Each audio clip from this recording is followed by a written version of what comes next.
Kwa nini uliacha shule? Niliwacha shule anameza pesa. Anameza pesa? Sasa unaacha? Ninaacha bana. Na si shule ni mzuri? Shule ni mbaya bana. Inachunga tu mbuzi yangu na ngamia na ng'ombe na nini hiyo kitu kondoo. Tunafunga nini? Sasa wewe unataka kufuga tu mbuzi na ng'ombe na ngamia na kondoo. Na uliacha klasi ngapi? Class 3. Na tukitaka kukurudisha tukulipie juu umesema shule inakula pesa tukulipie. Utakubali? Sikubali. Kwa nini? Shule bana anakataa sahi sikii maneno ya shule. Hausikii maneno ya shule? Haushikanishi ama usikii? Sishikanishi. Na sasa ngamia utatoa wapi? Ngamia bana kwa yangu na ako naye. Sasa utaenda kuchukua za kukaa? Na mbuzi? Si mbuzi yako kwetu. Na mbuzi yako kwetu. Na hapa inaitwa aje?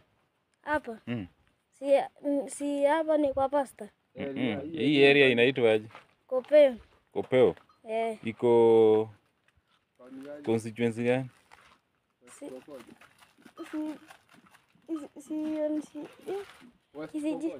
West Pokot. West Pokot?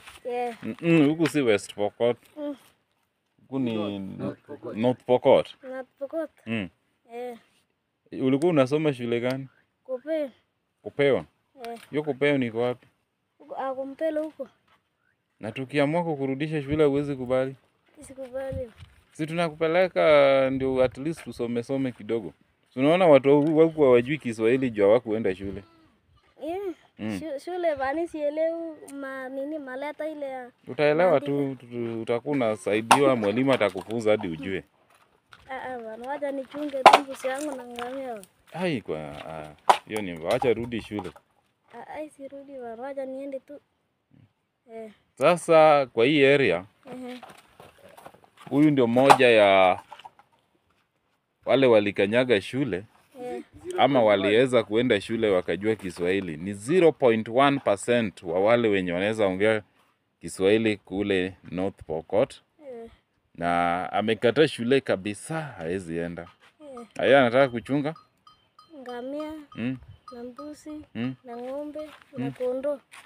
Na sasa juu umesema ni shida ni pesa. Si uruhusu tu urudi shule usome tukulipia. Sielewi maneno ya shule sahi. Haya ni sawa. Tutakutana tena tuongee zaidi.